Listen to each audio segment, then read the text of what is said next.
مسئلہ آیا تھا، میں سوچتا ہوں اسے عرض کر دوں۔ حافظ غلام مصطفیٰ صاحب نے پیش کیا ہے کہ اگر کسی مسلمان کا جنازہ نہیں پڑھا گیا کسی وجہ سے، یا پڑھا گیا تو غلطی ہو گئی، یعنی ایسی غلطی کہ نماز نہیں ہوئی، اتنی بڑی غلطی ہو گئی کہ نمازیں نہیں ہوئی، یا پڑھانے والے کا ایمان اور عقیدہ ہی درست نہیں تھا تو اس کا پڑھانا نہ پڑھانا سب برابر ہے، تو تین آپشن ہیں: پڑھی ہی نہیں گئی،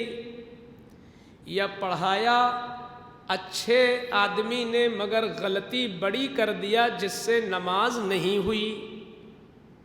یا پڑھایا کسی بد عقیدہ نے جس کا ایمان ہی صحیح نہیں ہے، تو ان تینوں صورتوں میں گویا نماز نہیں ہوئی۔ ایک میت کا سب سے بڑا حق ہوتا ہے زندوں پر کہ اس کی نماز جنازہ پڑھیں، یہ پہلا حق ہے، تجہیز و تکفین، یعنی نہلاؤ دھلاؤ کفناؤ اور اس کی جنازہ پڑھو، یہ میت کا حق ہے زندوں پر۔ اگر بستی کا کوئی آدمی نہیں پڑھتا ہے تو پوری بستی گنہگار ہو جاتی ہے، اور بستی کا ایک آدمی بھی پڑھ لیتا ہے تو سب بری ہو جاتے ہیں، کیونکہ یہ فرض کفایہ ہے۔ لیکن اب جب پڑھی ہی نہیں گئی، یا پڑھانے والے نے غلطی کر دیا نماز نہیں ہوئی، یا پڑھانے والا بدعقیدہ تھا تو بھی نماز نہیں ہوئی، ایسی صورت میں دفن کر دیا گیا تو اب کیا ہو؟ تو اب اس کا حق رہ گیا، کسی نے ادا نہیں کیا۔ تو اب ایسی صورت میں اسلام یہ حکم دیتا ہے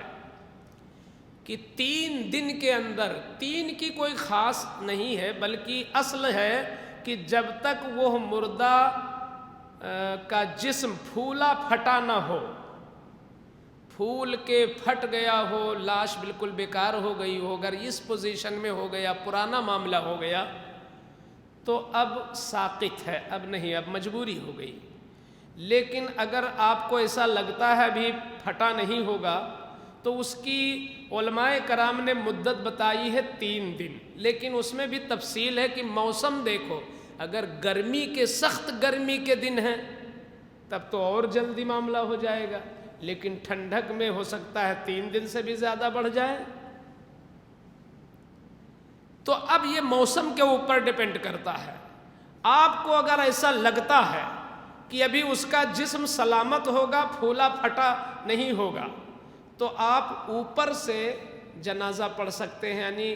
کھود کے نکالنا نہیں ہے، وہیں پر جماعت بنا لے جا کر کے اور باہر سے پڑھ دیں، اور جب پرانا معاملہ ہو گیا، پھول کے پھٹ گیا ہو، لاش جو ہے بیکار ہو چکی ہوگی، تو اب ساقط ہے۔ اللہ تعالی ہم لوگوں کو اس پر عمل کی توفیق عطا فرمائے۔ بسم اللہ الرحمن الرحیم، صلی اللہ علی النبی الامی وآلہ صلی اللہ تعالی علیہ وسلم۔ یا رب العالمین، یا ارحم الراحمین، یا ارحم الراحمین، یا ارحم الراحمین، اس نوری مہینے کے صدقے میں مولا ہمارے دلوں کا میل دور فرما دے۔ یا رب العالمین، ہم لوگوں کو خوب سے خوب نیکیاں کمانے کی توفیق عطا فرما دے،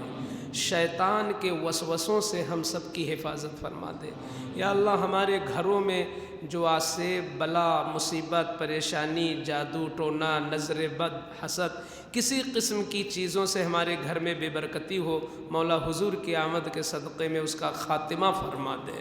اور ہمارے گھر میں خوشی، رونق اور سکون کا ماحول عطا فرما دے۔ یا اللہ، ہم سب کے بچوں کو مصطفیٰ جان رحمت کی آمد کا صدقہ نصیب فرما، ان کے ذہن و دماغ کو خوب تیز فرما۔ یا اللہ، ان کو اچھے علم سے آراستہ عطا فرما۔ وصلی اللہ تعالی علی خیر خلقہ وعلی آلہ واصحابہ اجمعین برحمتک یا ارحم الراحمین بحق لا الہ الا اللہ۔